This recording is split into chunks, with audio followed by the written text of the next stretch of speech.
Hey guys, this is the Self-Evident Podcast. You may notice something different if you're watching. If you're listening, it sounds a little bit different.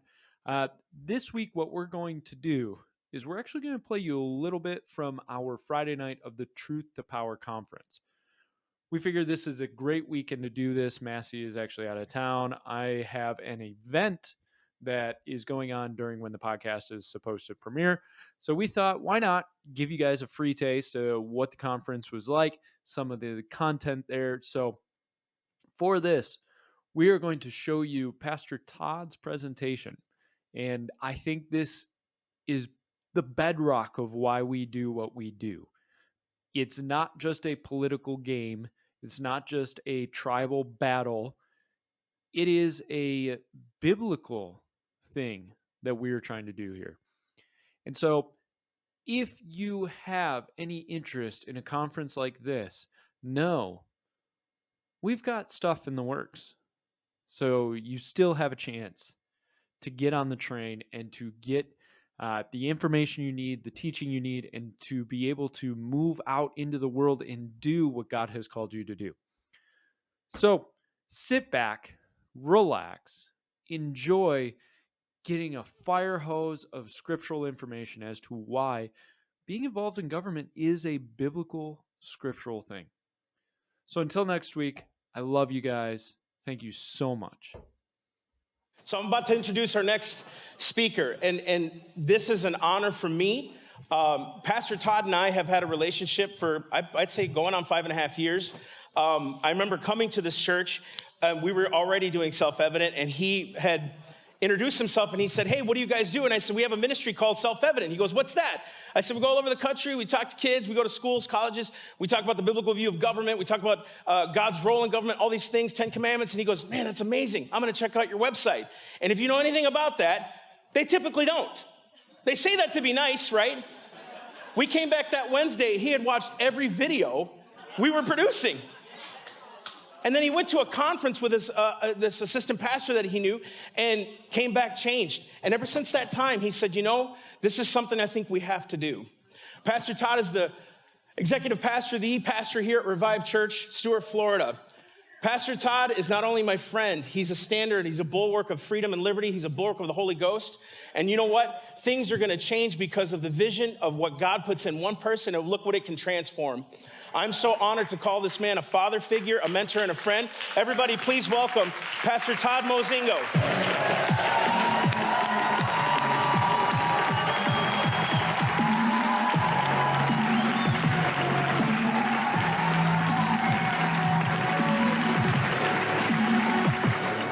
Unfortunately, Pastor Todd couldn't be here tonight, so he asked me to fill in for him. Hey, I am glad you are here, and I just want to say this before I get started. I'm going to fill you up with a bunch of familiar information, but then ask you to look at it in a whole new way, okay? We're going to dive in because, humorously enough, I've been told I've got 45 minutes. And this is what I need you to do, because I've got an hour and a half worth of material, but I can deliver it in 45 minutes if you can receive it in 45 minutes, okay? So, hey, I'm going fast. Please listen fast, all right? So let's start with a very, very familiar verse, Isaiah 9:6. You hear this thing at Christmas all the time. Here's what it says. "For a child will be born to us, a son will be given to us." Watch. "And the government will rest on his shoulders. His name will be called Wonderful Counselor, Mighty God, Eternal Father, Prince of Peace." So let's consider what it means today that Jesus was given and the government was going to be on his shoulders. Let's go back in and figure out what that Hebrew word shoulders is. It's hayashechem. Hayashechem, in the first half of that hayam means to rest, to be placed upon, to be put upon. That something actually came and stopped and stayed in a place. The word rest on his shoulders, that the government would do that. It says that it rests on his shoulders. So hear me out. That would imply clearly and easily that he carries it. It stays on his shoulders, therefore it is his burden to carry. And the system of government is what we're talking about. I need to break you real quick. Don't be thinking about the U.S. government. Don't be thinking about the U.K. Don't be thinking about socialistic government. We're talking about government from God's perspective. God is saying, I'm going to put the government on his shoulder. What is that? That's authority.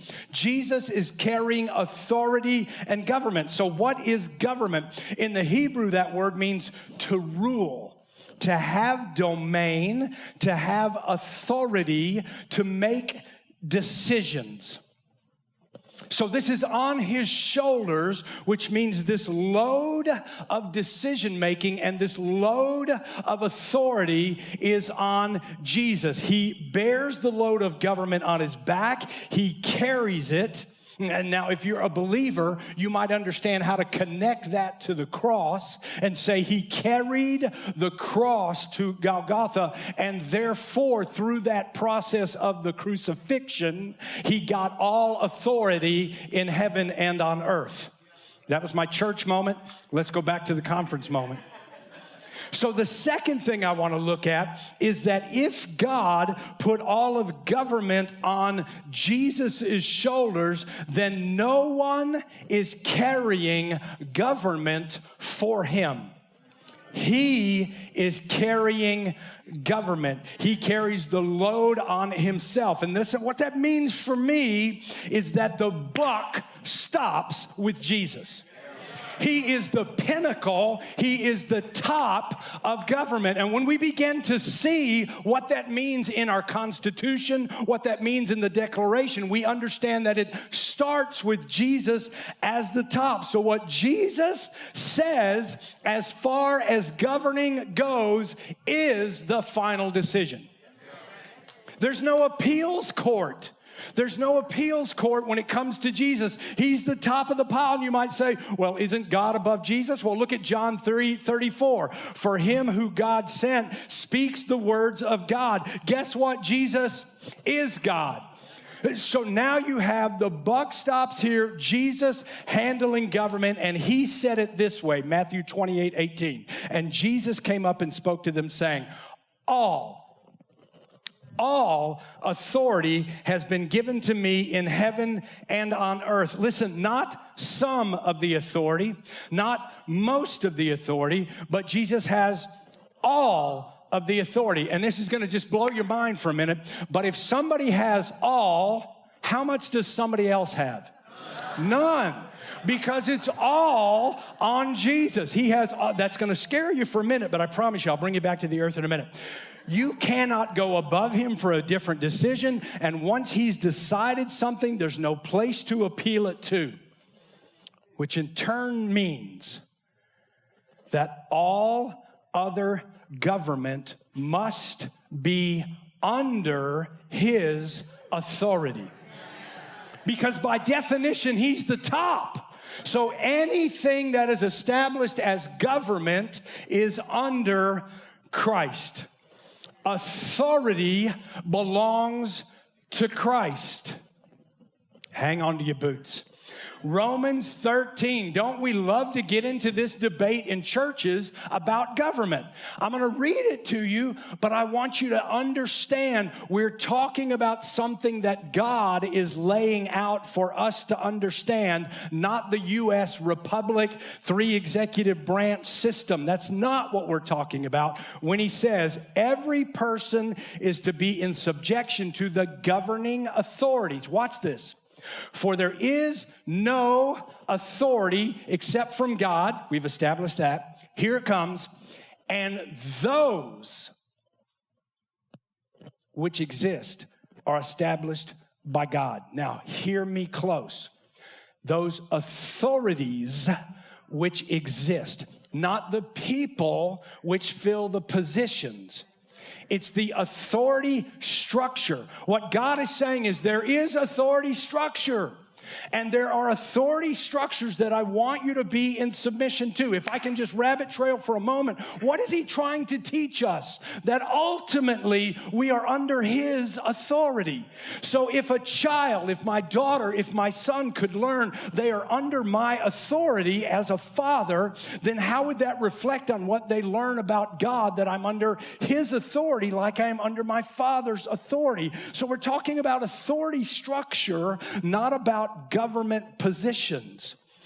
Those which they are established by God. Authority, governing is established by God. Therefore, whoever resists authority, not a person, but resists being under authority, has opposed the ordinance of God. What is the ordinance of God? The authority structure called government that's under Jesus. And those who have opposed will receive condemnation on himself. Now remember, we're reading Romans 13 from God's perspective, not from the U.S. Constitution. God is speaking, and he's talking about being under authority. He's not talking about being under your president. But consider this before we move on. There is no authority except from God, and those which exist are established by God. And I think we mess that up, and we think that those refers to the people in the positions. It's not the people in the positions. It's the authority structure, the concept of having authority over you. If you cannot submit to authority, you will have a very serious problem with God.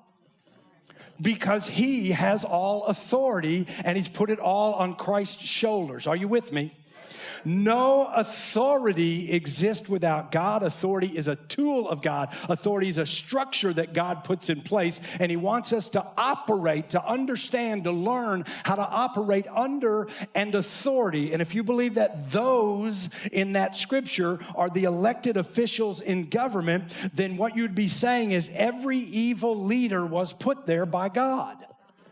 Do we really believe that God put Hitler in place to kill 6 million of his own children, the chosen?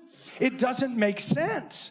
It doesn't make sense because God's not talking about I put that person in position. He's saying I put that authority structure in place. Guess who fills the positions? You do. We do. We decide. Do you remember when God's children in the Hebrew time said, hey, we want a king? And he said, you don't need a king. No, you don't need a king. You need a judge. No, we want a king. Everybody else has a king. We need a king. No, you don't need a king. We want a king. Okay, I'll give you a king, but it won't go well for you. God decided that there needed to be an authority structure for people, that they had to understand how to operate. Think about his options. He did not decide to make everything we do majority rules. He did not decide that every man should ultimately be for himself and there should be no authority or authority structures around us. God did not decide that there would be no authority and everybody could do what you want. No, he said, I need an authority structure so they understand how to be in authority under me so that I will give them sub-leaders so they will train up under them so that they can be under authority to me. God decided there would be a structure where everyone is under someone's authority and that Jesus would be the top of that structure. Does that make sense? Good, because I've talked about it for too long. So God puts Christ at the top of this thing called the authority structure that we know as government, and he put governing on the back of Jesus so that he was the ultimate governing authority. Oh, you got to hear this. Maybe this clarifies how this relationship works with Jesus. Is the president of the United States in authority of himself? No. What is he under the authority of? The Constitution. The president has to be under the authority of the Constitution. He is not the ultimate authority. Joe Biden only has his position because he is under a constitution that gives him authority. And that constitution states that it gets its authority and rights from God. Are you with me?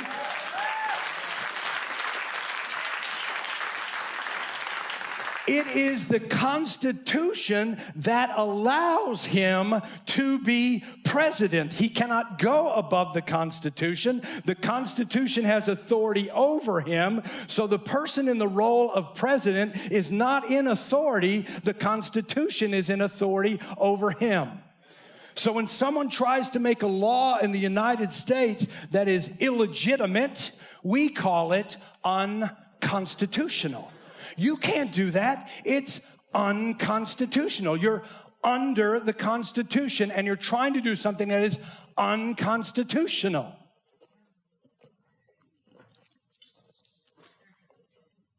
And the Constitution is under God. So if there's a governing authority in the world, it's because Christ is at the top. And I'm going to show you, for the believers in the room, how Christ understood what it meant to be under authority when he was a man on the earth. Now, that may be kind of trippy for some of you that don't dig deep like we do here sometimes, but what we're saying is that Christ left the throne room and he came to live life as a man, and as he walked on this earth, he was under the authority of the structure that was in place. But let me show you how he dealt with it. John 19:10. So Pilate said to Jesus, "You do not speak to me? Do you not know that I have authority to release you and I have authority to crucify you?" Watch Jesus' answer. "You would have no authority over me unless it had been given you above." What did he say? The Romans did not give you authority over me. You got authority from above if you have authority over me. He's basically saying, you don't have authority over me, but as a man, I will allow that authority to be in place. Jesus is telling the secular governor that you have authority, but it's been granted to you by God, not by man. And authority comes from God, not man. And God put the ultimate authority on Jesus. And if you're out from under Jesus' authority, you don't have legitimate authority. But Jesus said, I will submit to letting you crucify me. It says he remained silent as they accused. Why? Because he was under God's authority.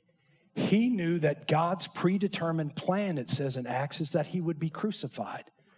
So instead of saying, nobody's going to kill me, I'm going to survive, he said, I can't say anything because I'm under the authority of God and I am going to be crucified. He understood authority, the governance of God that he was under. So what does our Constitution say when it comes to us? We're endowed by inalienable rights given to us by our Creator.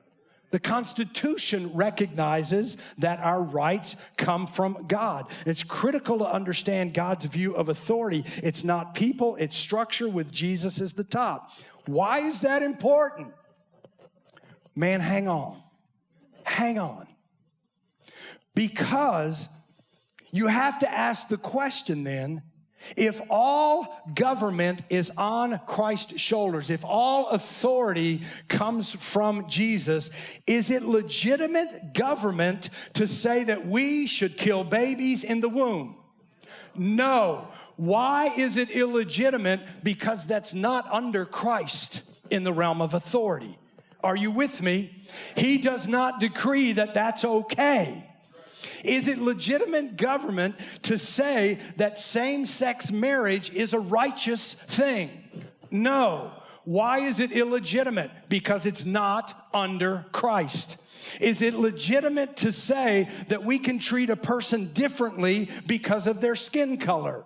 No. Why is it legitimate? What I'm trying to say is it's not the Constitution that makes it wrong. It's Jesus that makes it wrong because he's over the Constitution.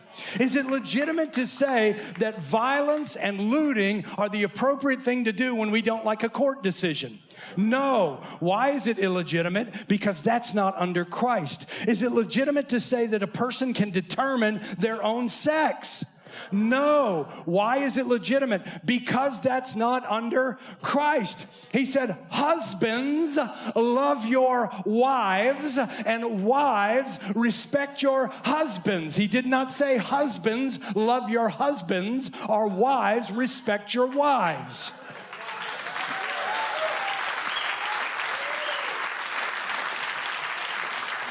It goes on and on as the believer makes these decisions. Is it legitimate to say a person can have sex with a child?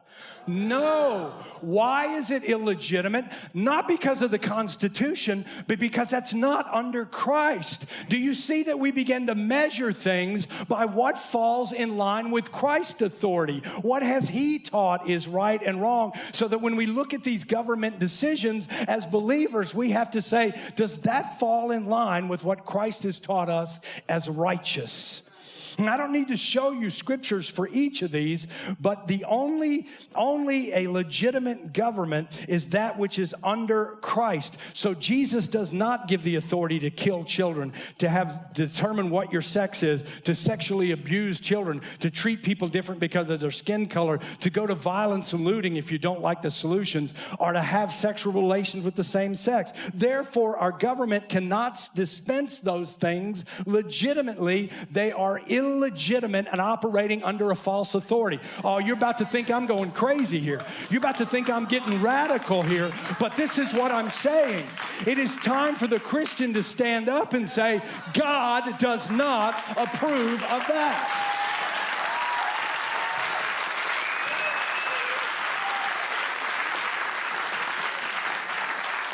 This is an issue in our government to say decisions are being made without consideration of Christ. Decisions are being made that do not line up with Him. Therefore, if you're going to operate in that, you're operating in an illegitimate authority. And hear me clearly.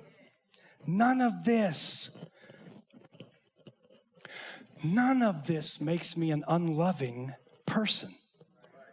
None of it makes me a hater. None of it makes me homophobic. It makes me have compassion that you don't understand the beauty of being under Christ. The liberty and the joy and the freedom there is in Christ. The joy there is in not living my life confused about who I am. Because He tells me who I am.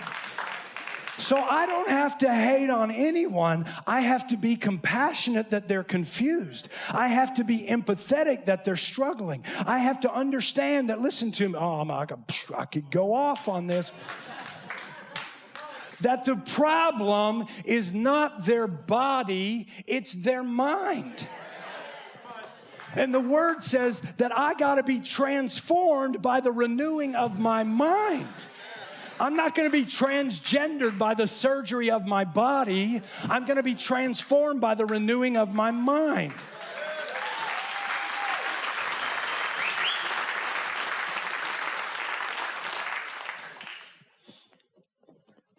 I think you're going to let me go there, so I'm going to go there.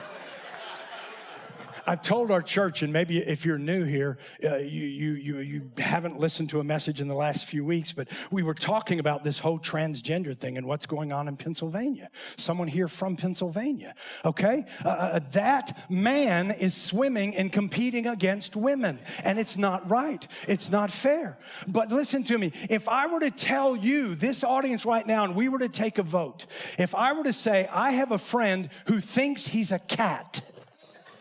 Listen, he is convinced he's a cat. He knows he's a cat. How many of us would say, well, let's get him some surgery then. Let's put some whiskers on him. Let's get a tail on him. I'm going to have a litter box at my house because I don't want to hurt his feelings that I don't believe him. No, what we would say is he's not a cat. There's something wrong in his mind that's making him think he's a cat. Now, I don't mind going back and sitting down and saying, what happened to you that would make you think you're a cat? Because that's not okay. You're going to live a miserable life trying to be... Okay, we'll get off that. Jesus understood that he had to stay under authority. That's why he said, you will crucify me. But maybe a scripture like Romans 6:16 makes more sense. Do you not know that when you present yourself to someone as a slave for obedience, you are a slave to the one you obey? Wait. Either you're obeying sin, resulting in death, or of obedience, resulting in righteousness. Obedience to authority leads to righteousness, but it must be an authority that's resting on Jesus' shoulders. And did you notice obedience to sin or obedience to righteousness? We're not talking about who you elect or who you vote for. This is about who do you believe is in charge. Who do you believe has ultimate authority? Who do you believe we're answering to, Christian, for how we vote and how we decide and what we tolerate? I'm tired of the word tolerate. I think it's later in my notes, so I'll wait till I get to it. Everybody, when you talk about these issues, what do we do with them, Todd? How are we supposed to deal with things? How do we make a decision? Because these things are tough. And when you talk about abortion, what do you do about rape or incest? When you talk about LGBTQ, what if they thought they were born that way? If you talk about racism, what's our actual history versus what we thought our history was and we were taught? And if it's time to protest, what if we can't get anything done by diplomacy? What do we do? And the enemy does a great job of convincing us that we need to focus on the exception. A great job of telling us that our attention needs to be drawn to the 0.5% while the 99.5% do wrong. Here today, if I stand in front of you and the president throws me in the jail, guess what? It's temporary.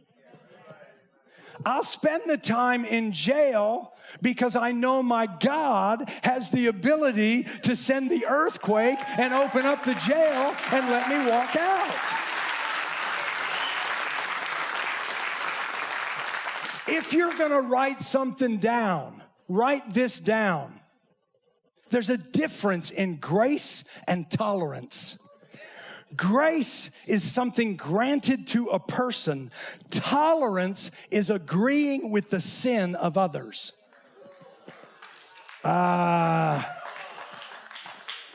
It's not about what the news says, certainly. It's not about what Republicans or Democrats say. It's not about Trump or Biden. It's about me giving an answer to God to who I was obeying. If you haven't studied the Bible long, when he talks about are you obeying sin that leads to death, he's not talking about your mortal body dying. He's not talking about becoming such an alcoholic that you die of alcoholism. He's saying if you're obeying sin, the things of the kingdom of darkness are open for your life. The things of death, yes, the disease, yes, the remorse, yes, the terrible depressions, the anxieties, all of those things that the enemy would want to put on you are the things you're going to get if your obedience is to sin. But if your obedience is to righteousness, that he's going to introduce you to joy. He's going to introduce you to what actual peace in your life means. When you can sit in the middle of the storm in the boat and it's all good because I don't care about the storm as long as I don't let the storm get in my boat. Are we going to be obedient to sin or righteousness? And how will you defend your obedience to unrighteousness, sin, and death before your God? For me, making a decision of who to vote for is very difficult. It's very difficult because what I'm actually doing is weighing out who is most under the authority of Christ. And yet there are things that are still wrong. but I'm looking at who is closer to Christ, and that's who I want to support. But what we're meeting here today for is we need more people closer to Christ running for the election.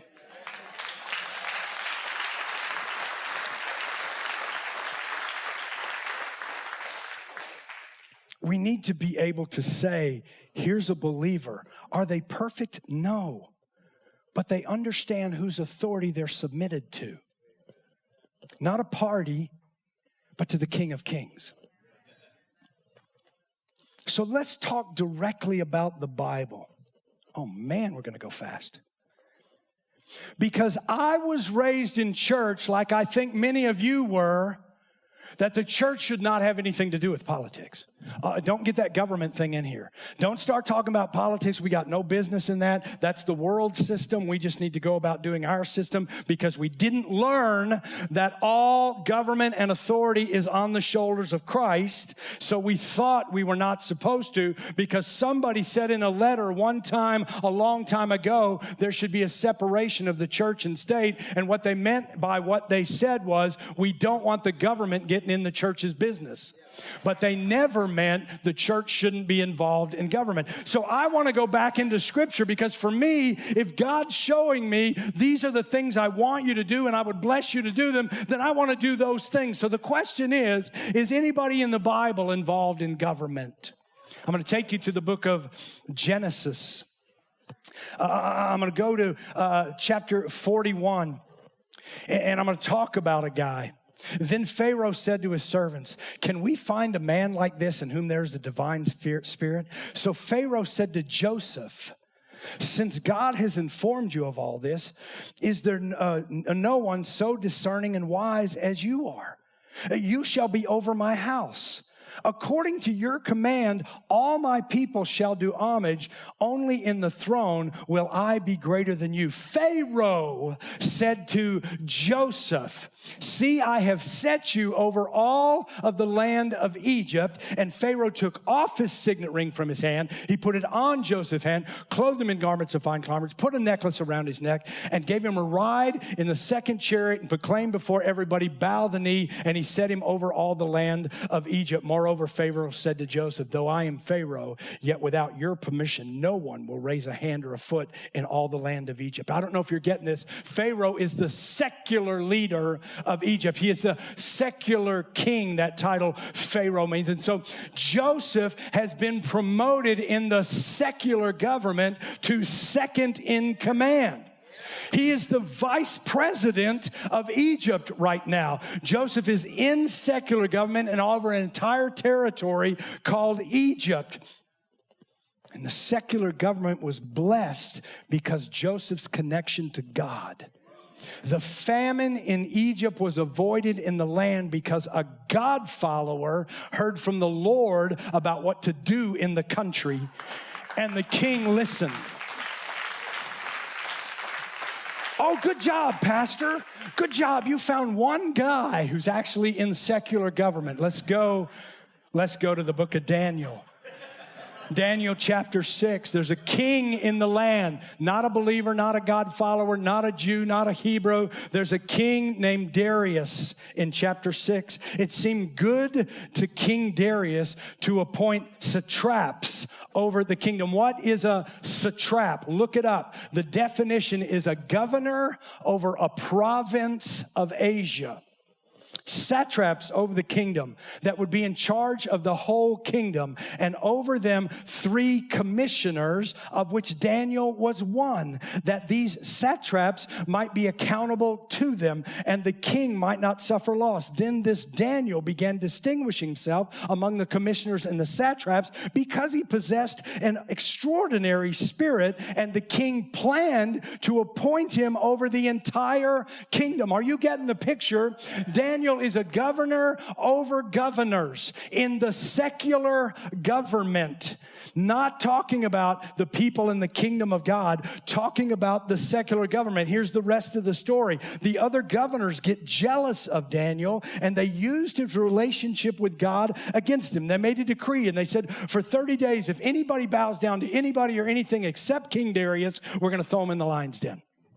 King Darius said, well, that sounds like a good idea. Everybody will bow down to me. Okay, I agree.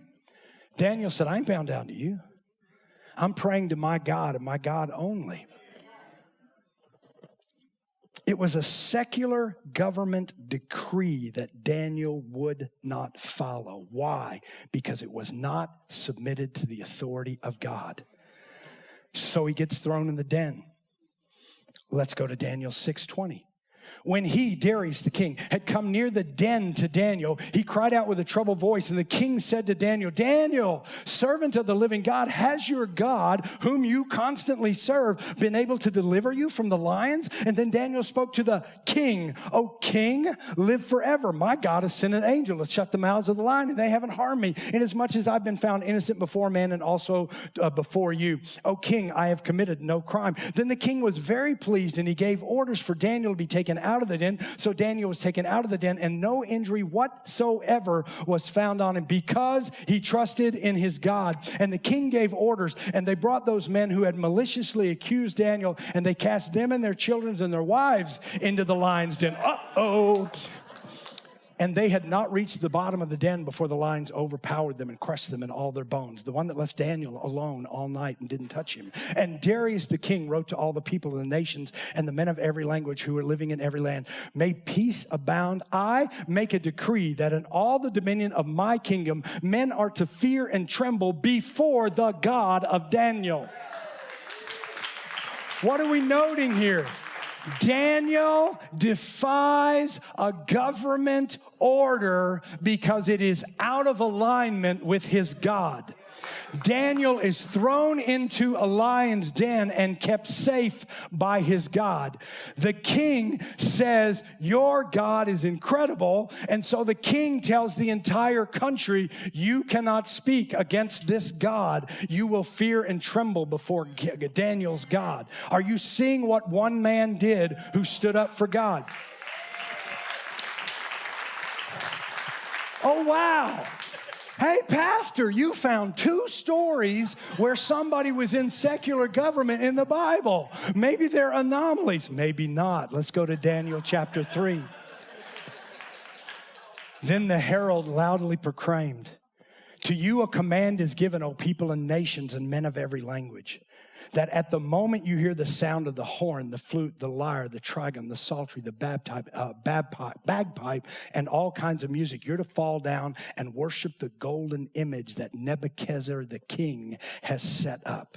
And whoever does not fall down and worship shall immediately be cast into a furnace of blazing fire. King Nebuchadnezzar made a statue of himself, and he told everyone to bow down to it. But Shadrach, Meshach, and Abednego said, we're not bowing to any president. I'm sorry, did I say president? We're not bowing to any king.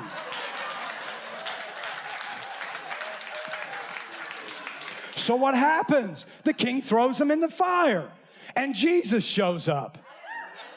And nothing comes out. They come out, and it says they don't even smell like they've been in a furnace. They don't even smell. I don't know about you, but when I was a kid, you could get around a campfire and the next day smell your clothes, and they smell like the campfire. So they didn't smell that way. Now watch what happens in Daniel 3:28.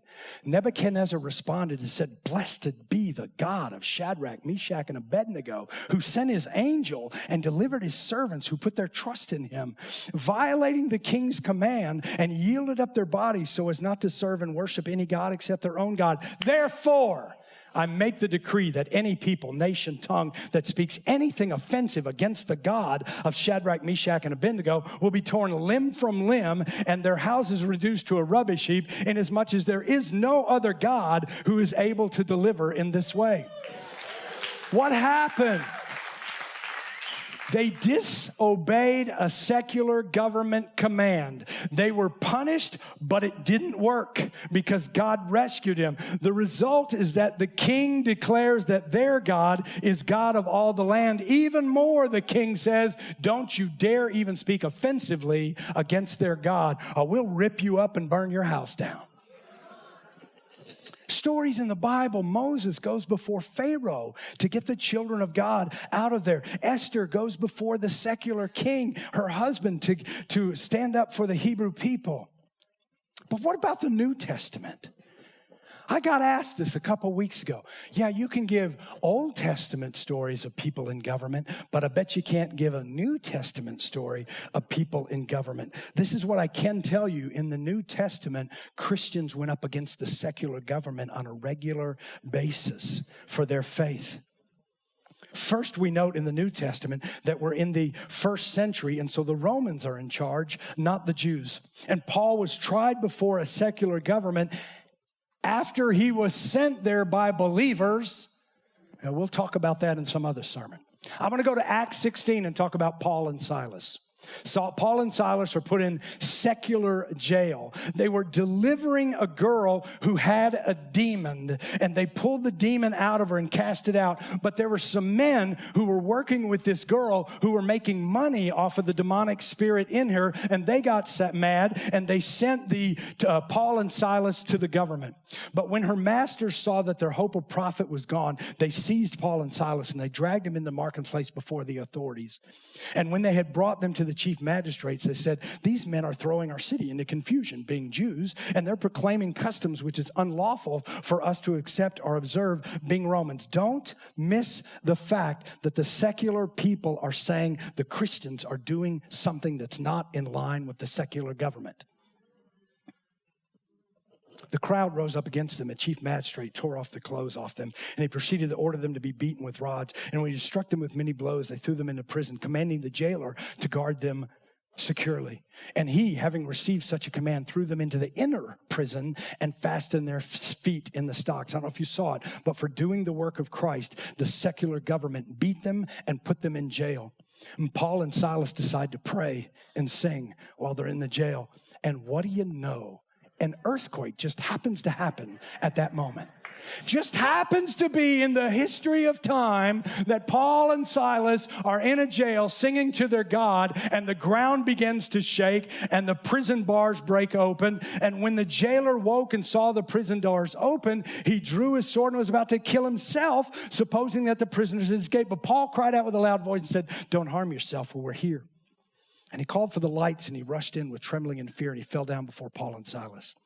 And after he brought them out, he said, "Sir, what do I got to do to be saved?" Yeah, Paul and Silas don't say, "You're going to have to come up with a good story to tell your boss." Because it wasn't the salvation he was looking for. They led him to Christ, and he as an entire jailer family came to Christ. Why? Because they worshiped God when they were thrown in jail by the secular government. Peter's imprisoned. Herod is a secular king. Acts 12:1. Now about that time, Herod laid his hands on some who belonged to church in order to mistreat them. And he had James, the brother of John, put to death with a sword. And he saw that it pleased the Jews, so he decided to arrest Peter also. Oh, listen to me, believer.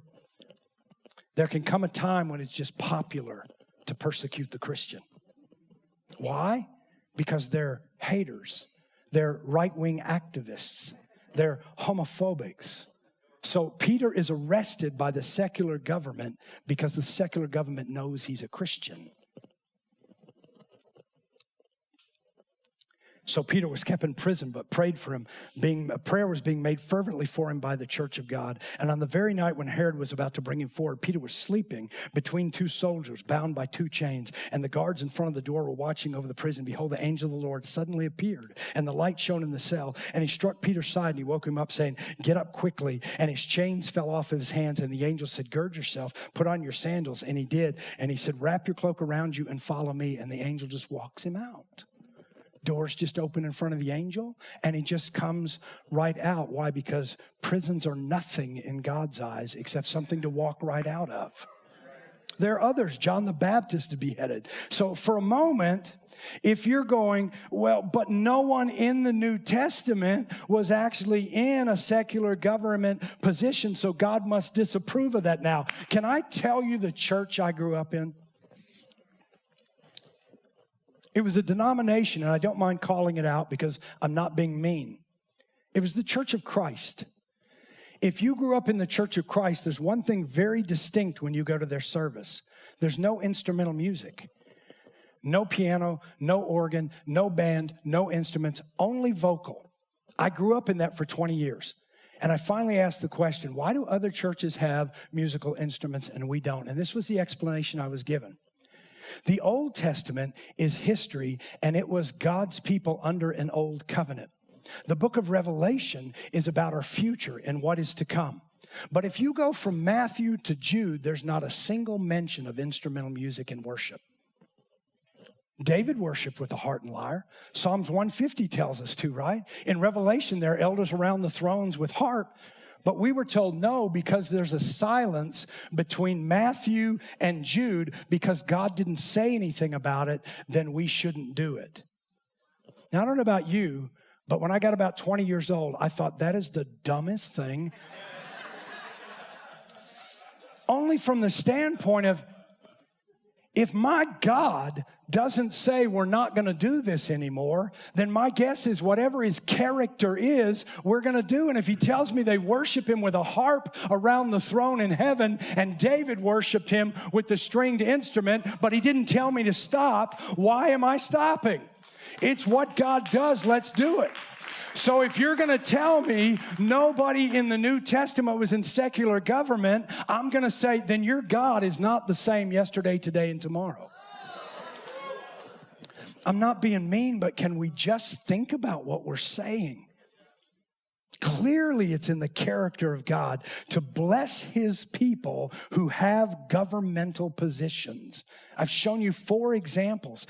Clearly, it is in the character of God to bless his people who are oppressed by secular government. I've shown you 4 different examples.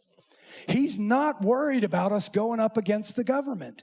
He's not worried about us standing up and saying, no, we will worship and serve our God. You can't tell me to shut down my church. What's the matter with you?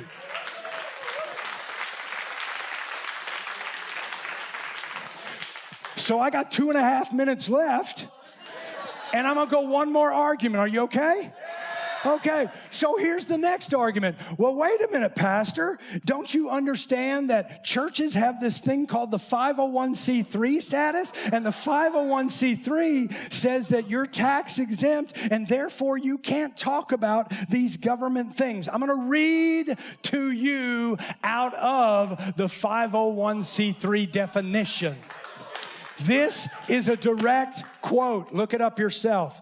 An IRC Section 501c3 organization may engage in some lobbying, but too much lobbying activity risk loss of tax exemption status. First of all, I don't care if you take our tax exemption status away. But did you notice that it said you can do some, but if you do too much? How are they defining that? Let me tell you one of the ways they're defining it in the 501c3 doctrine. It's called the expenditure test. In other words, they're going to say, how much money are you spending on a candidate? You know what that limit is? $1 million a year. I don't know about you, but we're probably not going to do $1 million this year. I'm going to keep reading to you because I got a minute.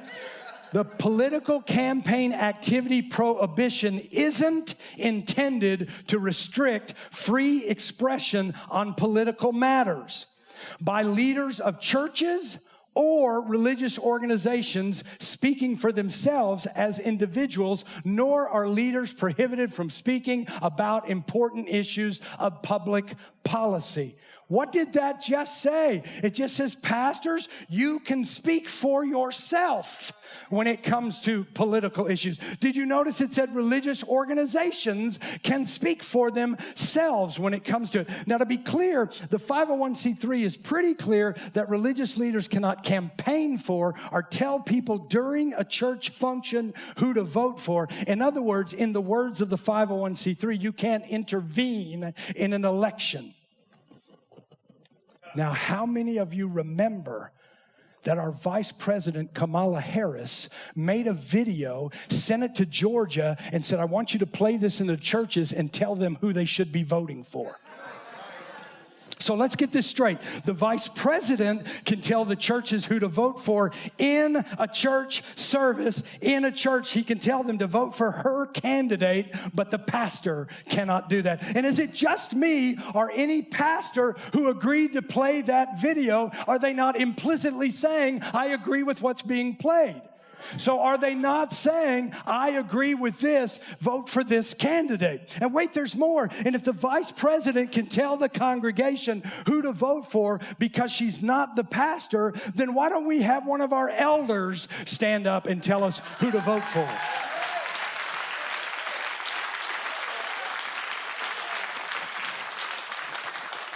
Or maybe our pastors just need to say, if the vice president can come into my church and tell my people who to vote for, then so can I.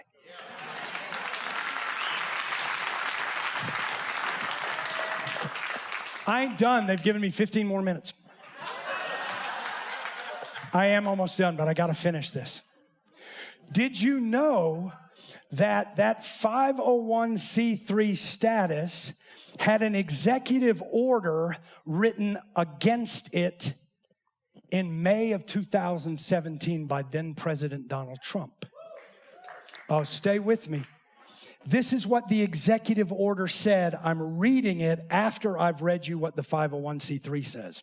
It shall be the policy of the executive branch to vigorously enforce federal law's robust protections for religious freedom. The founders envisioned a nation in which religious voices and views were integral to a vibrant public square in which religious people and institutions were free to practice their faith without fear of discrimination or retaliation by the federal government. For that reason, the United States Constitution enshrines and protects the fundamental right to religious liberty as America's first freedom.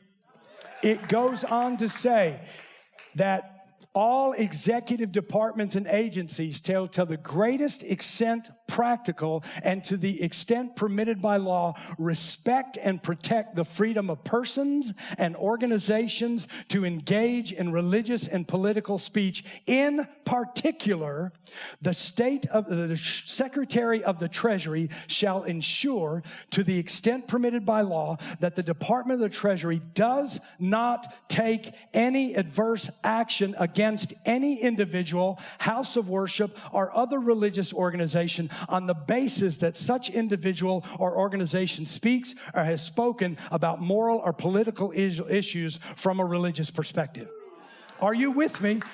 The executive order says, in essence, you can go read both. The 501c is kind of a long document. When it comes to religious, it's just a section or two to read. Then you can read the executive order that it basically says there will be no enforcement of it. I don't care if the rule stays in place, but he's telling the Secretary of the Treasury, you can't go take their tax exempt status away if they do. Do you know that's in force right now? That's in play right now. Now, I'm going to tell you, that executive order does not remove the Johnson Amendment, does not remove the 501c3. But here's what it does do. It gives you a legal basis to say, I'm going to talk to my people about the candidates and what they believe and who I believe they should vote for. And I've got some legal standing here in the way of protection.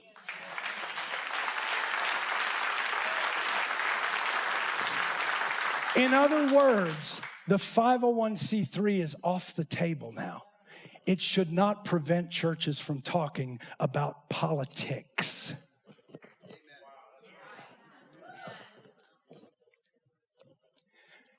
Church, I'm going to ask the question. The fact that the church as a whole took the stance that we're supposed to be separate from government, that there's a separation between church and state, that we shouldn't talk politics, did it make things better in our country? Then it goes to reason, if we continue that line of thinking, it continues to get worse. Listen to me. Back when we were talking about Roe v. Wade, we were talking about abortions in the first trimester, maybe the mom's right, but in the second, they got to have a doctor's agreement and some kind of valid reason, and here's an exception or two. But last year, our governors were saying, let's let the child be born and then decide whether or not we should let it die. It doesn't get better. It only gets worse. And they're only people who are willing to stand up about it are going to be those who are under Christ's authority, who understand these things are wrong. They are not righteous. They do not need to be part of our country. So if we don't stand up, it gets worse. And I don't want to stand before my God and say, I'm sorry, I did nothing to speak up for you.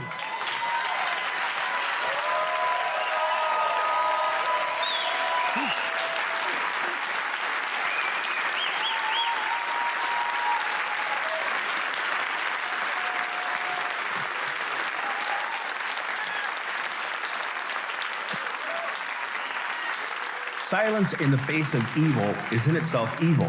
God will not hold us guiltless. Not to speak is to speak. Not to act is to act. That's actually a quote from Dietrich Bonhoeffer, who stood against the German government during the time when there was persecution, not only against the Jews, but against Christians and pastors. We all can see the effect of what happens when there's a lack of knowledge. But in America, we don't necessarily have an information problem. We have an application problem. Well, this is why these courses were specifically designed not only to help you understand what the role of government is, why God's role of government is important, and why the Constitution was written. It will take you then to show you how you can apply these principles. Government versus God is a 4-week intensive course on, is government over God or is God over government? You ever heard the argument that abortion is legal? There is no law in the books written by Congress that abortion is legal. We need to be involved more in politics, but if you don't know any of those areas, you can't get involved. And our brand new Live Liberated Constitution course is a 14-week study on not only the documents of our founding of America, but also how you can apply those principles now to stand against tyrannical government. It actually says that we're created equal. Created by who? Someone greater than us. And that creator endows us with rights of life, liberty, and the pursuit of happiness. Not only are we endowed with them, they're unalienable, which means they're non-transferable. So we just had a perfect glance from 1606 to 1787. Every single document shaped either their colony or their state or their region to say, look, God is of the utmost importance. God is the lawgiver. God is the creator. He's the one who gives me rights. Governments always exist, not only to ensure rights, but to make sure that you're free. But when governments go outside of those bounds, it's up to us, we the people, to stand against them. Order your copies today.